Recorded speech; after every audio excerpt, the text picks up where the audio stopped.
आमचं पहिलं स्टोअर दणक्यात चाललं, परंतु दुसऱ्या स्टोअरमध्ये लॉस झाला. असे बरेच उद्योजक येतात आणि सांगतात आणि मी नेहमी त्यांना विचारतो, की दुसरं ज्यावेळी तुम्ही काढलं त्यावेळी काय काय चुका आपण पण केल्या असतील हे लक्षात घ्या. पहिली गोष्ट म्हणजे तुम्ही दुसरं स्टोअर काढताना त्याचं एन्व्हायर्नमेंट स्कॅनिंग किंवा मार्केट स्कॅनिंग जे म्हणतो. पहिलं स्टोअर चाललं त्याच्यामध्ये कुठल्या प्रकारचा कस्टमर प्रोफाईल आहे, तिथे कॉलेजची मुलं येतात का, तुम्ही कॉलेजच्या जवळचं लोकेशन आहे, तिथे लोकेशन जे घेताय ते कॉलेजच्या जवळ आहे का, किंवा ज्या प्रकारचा कस्टमर तुम्हाला पाहिजे त्या प्रकारचा कस्टमर येण्यासारखा आहे का, हे जाणणं अत्यंत गरजेचं आहे. नसेल तर मग तुम्हाला डिस्कनेक्ट येतो. दुसरी गोष्ट म्हणजे तुमच्या ज्या प्रोसेसेस आहेत या स्टोअरमधल्या त्याच तुम्ही तिथे किती चांगल्या पद्धतीने रेप्लिकेट केल्या. तुमच्याकडे ती जी लोकं आहेत त्याच्याच प्रकारचं ट्रेनिंग तुमचे जे नवीन स्टोअरमध्ये लोक आहेत त्यांना आहे का, त्यांची अलाइनमेंट तुमच्या बिझनेस बरोबर आहे का, ते तितक्याच तन्मयतेने काम करतात का. कारण तुम्ही इथे स्पेंड करताय टाईम म्हणून ते तुमच्याबरोबर काम करतात, परंतु दुसऱ्या लोकेशनमध्ये तुम्ही कमी वेळ स्पेंड करत असाल तर तिथे त्याच पद्धतीने काम होत आहे का.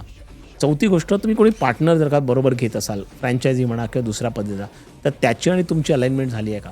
आणि पाचवी गोष्ट म्हणजे इथे जे इन्व्हेस्टमेंट केली आहे तशाच प्रकारच्या इन्व्हेस्टमेंट तुम्ही त्याला कुकी कटर मॉडेल असं म्हणतात, तशा पद्धतीने तुम्ही जर का केलं असेल तर एक्झॅक्टली तुम्हाला पॅरामीटर्स ठरवता येतील की कुठल्या क्षणी कुठल्या पद्धतीचा रिटर्न्स त्याच्यामध्ये यायला पाहिजे. या 4-5 गोष्टी जर का उद्योजकांनी नीट व्यवस्थित केल्या तर आपलं एक्सपान्शन जे आहे ते व्यवस्थित पद्धतीने होऊ शकतं.